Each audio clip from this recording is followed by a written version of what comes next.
Angel broking లో demat account open చేసి trade చేసి 10 షేర్లు బోనస్ గా పొందండి. జస్ట్ సైన్ అప్ అయితే చాలు. మీ ఫోన్ నంబర్ ఎంటర్ చేసి ఓటీపీ ఎంటర్ చేయండి. ఆ తర్వాత పాన్ కార్డ్, ఆధార్ కార్డ్, అలాగే బ్యాంక్ స్టేట్మెంట్ కూడా అప్లోడ్ చేయండి. ఆ తర్వాత ఓ సెల్ఫీ, ఓ ఈ-సైన్ చేస్తే చాలు. మీ అకౌంట్ 24 గంటల్లో యాక్టివేట్ అయ్యాక మా నంబర్ కి యాక్టివేట్ అని వాట్సాప్ చేయాలి. ఆ తర్వాత మీ డీమ్యాట్ అకౌంట్ లో మేము చెప్పిన 10 బ్యాంకింగ్ షేర్స్ బై చేసి స్క్రీన్ షాట్ పెడితే చాలు. ఆ అమౌంట్ మీకు యూపీఐ ద్వారా పంపిస్తాము. అంటే మీకు 10 షేర్లు బోనస్ గా వచ్చినట్టే. ఆ తర్వాత మీరు ఆ షేర్స్ ని సెల్ చేసుకుంటారో ఇన్వెస్ట్ చేసుకుంటారో మీ ఇష్టం. డిస్క్రిప్షన్ లో ఉన్న లింక్ ద్వారా మాత్రమే మీకు ఈ బోనస్ షేర్లు వస్తాయన్నది మాత్రం గుర్తుపెట్టుకోండి. Hot summer cool news.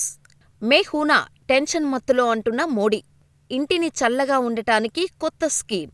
Summer వచ్చింది కదా, ఎండలకు అల్లాడిపోతున్నారా? టెన్షన్ మత్తులో మీ అందరి కోసం చల్లని కూల్ న్యూస్ తీసుకొచ్చాను. మన మోడీ తాత హాట్ సమ్మర్ని కూల్ చేయటానికి PM Modi AC Yojana scheme తీసుకురాబోతున్నాడట. ఈ స్కీముతో అందరికీ ఏసీలు అందించడమే కాదు, విద్యుత్ ఆదా చేయటం ముఖ్య ఉద్దేశమట. అంతేకాదండోయ్, పీఎం మోడీ ఏసీ యోజన స్కీంలో ఏసీ కొంటే భారీ డిస్కౌంట్ పొందవచ్చు. ఈ స్కీముకు సంబంధించి త్వరలోని అధికారిక ప్రకటన వెలువడనుందని సమాచారం. ఈ స్కీముని విద్యుత్ మంత్రిత్వ శాఖ బ్యూరో ఆఫ్ ఎనర్జీ ఎఫిషియన్సీ నిర్వహించనుంది. కాగా బీఈఈ అంటే బ్యూరో ఆఫ్ ఎనర్జీ ఎఫిషియన్సీ ప్రకారం పాత ఏసీని 5 స్టార్ రేటెడ్ మోడల్తో రీప్లేస్ చేసుకోవటం వల్ల ఒక ఇంటికి ఏడాదికి 6,300 వరకు కరెంటు బిల్లు సేవ్ చేయొచ్చు. ఇది ఆర్థిక భారాన్ని తగ్గించడంతో పాటు పవర్ గ్రిడ్పై కూడా ఒత్తిడి లేకుండా చేస్తుంది. అందుకే పీఎం మోడీ ఏసీ యోజన కింద పాత ఏసీ స్థానంలో 5 స్టార్ రేటెడ్ ఏసీని రీప్లేస్ చేసుకునే వెసులుబాటు ఉంటుంది.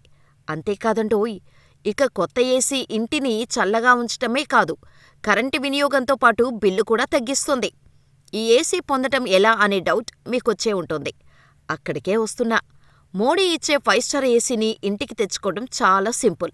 కరెంటు ఎక్కువగా వినియోగించే ఏసీని రీసైక్లింగ్ కేంద్రంలో ఇవ్వాలి.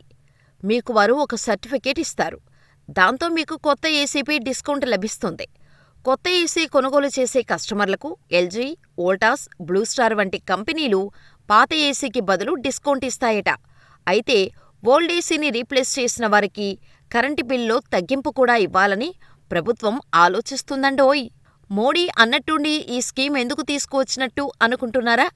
2023-24 నాటికి 1.1 కోటి ఏసీలు అమ్ముడైనట్టు గణాంకాలు చెబుతున్నాయట. ఇందులో భాగంగానే కరెంటు వినియోగం తగ్గించాలనే ఉద్దేశంతో మోడీ ప్రభుత్వం ఈ నిర్ణయం తీసుకున్నట్టు తెలుస్తోంది. ప్రస్తుతం మార్కెట్ ట్రెండ్స్లో 5 స్టార్ రేటెడ్ ఇన్వర్టర్ ఏసీల డిమాండ్ వేగంగా పెరుగుతోంది. ఎందుకంటే ఇవి పాత ఏసీల కంటే 30-40% తక్కువ విద్యుత్తుని వినియోగిస్తాయి. అందుకే ప్రధాని కూడా ఈ స్కీమును ప్రధానంగా తీసుకున్నట్టు తెలుస్తోంది.